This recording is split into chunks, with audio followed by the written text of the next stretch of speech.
তুই কি করে জানলি? আমাকে গ্রাম থেকে কল করেছিল, মাসুদকে এখনই গ্রামে যেতে হবে। বেচারা তখন যেতে চাইলো, তুমি তখন যেতে দিলে না। এখন শোনার পর ওর কি কি অবস্থা হবে আমি সেটাই ভাবতেছি মা। মারা গেলে তোর কিছু করার নেই, মাটি দিতে হবে, দাফন কাফনের কাজ করতে হবে, এই তো। তুমি এসব কেমন কথা বলছো মা?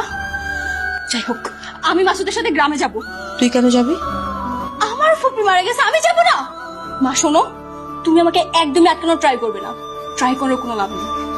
বেশি বাড়াবাড়ি করছিস কিন্তু মেহেরুন। বাড়াবাড়ি কিছুই দেখছো না মা।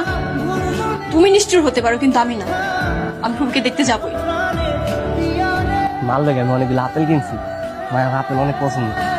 তুমি আপেল কখন কিনবে? আমি তো দেখলাম না। ওই যে পানি কিনতে নামছিলাম না, তখনই কতগুলো আপেল কিনছি। মায় আমার ওদিন কি করেছিল জানো? কি বলো? মায় কইতেছিল তোর মামার যদি আঙ্গ মতো গড়ি হইতো তাহলে তোর মামার মায়ের লাগে তোর